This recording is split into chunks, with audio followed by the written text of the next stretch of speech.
There we are, right there in the corner. That's me. This one's going to be interesting because it occurs in a place where these kinds of things don't normally occur. This isn't a traffic stop or a consensual encounter or a domestic or anything like that.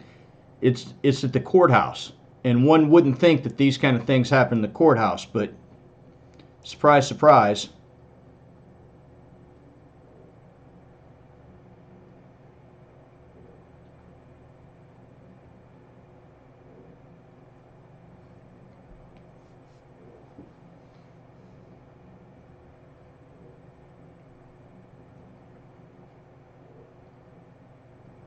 Viewer discretion is advised if you've got a weak stomach.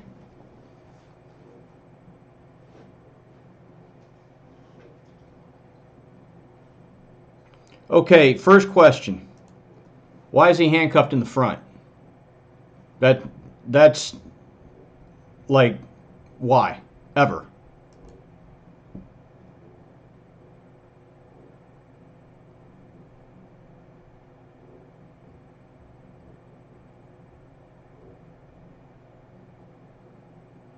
Here, unhandcuffed man, here's my taser.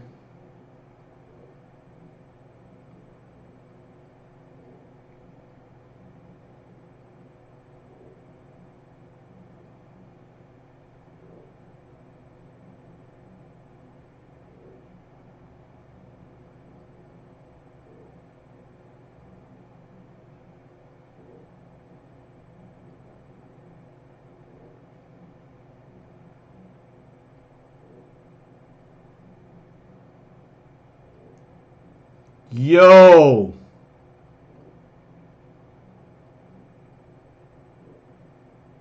Push down, push down, push down, push down.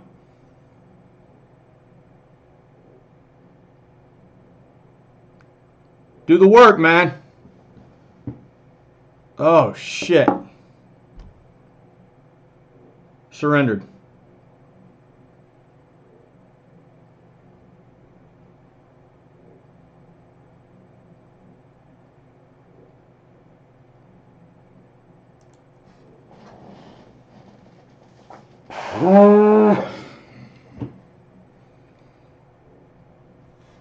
That whole evolution boiled down to complacency. This guy's probably been running this job for however many years, and he's never had a problem until he did. And they transported this guy handcuffed in the front. All right, maybe he's got some medical problems. Fine.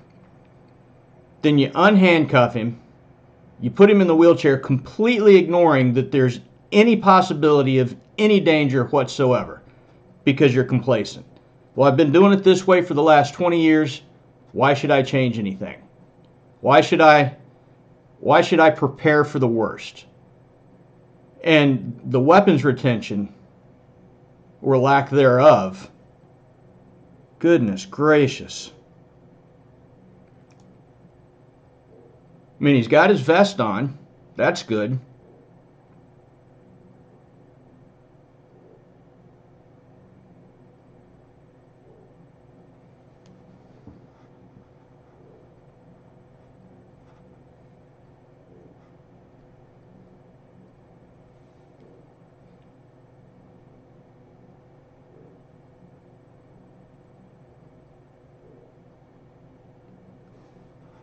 He's looking at you. See right there.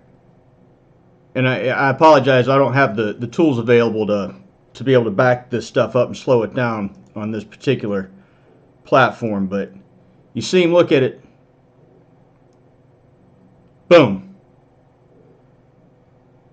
Okay, what's our weapons retention? Force the gun back down into the holster. With the other hand, you're beating the shit out of him.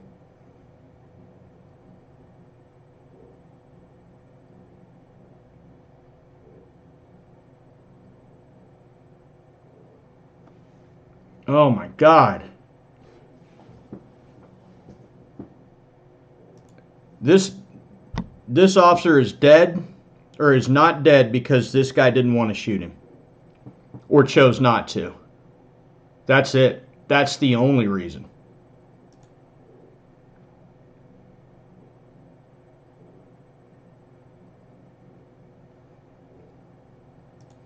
These guys, if you look at the way that number 2, when he comes out, and you look at the way that when he presents his firearm, you look at the way he presents it.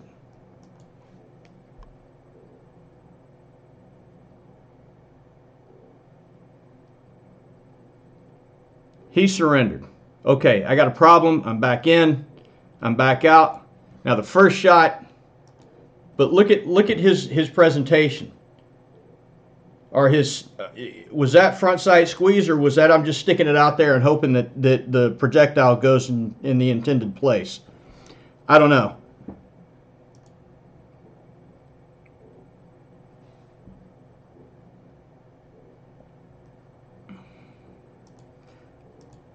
So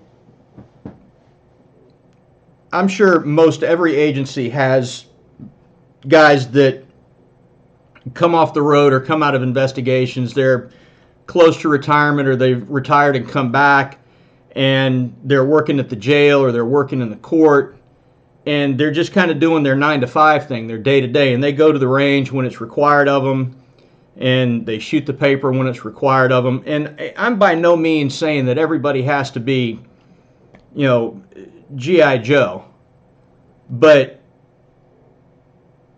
to get complacent to the point that you get complacent to the point that you allow this to happen to yourself, because that's what happened here.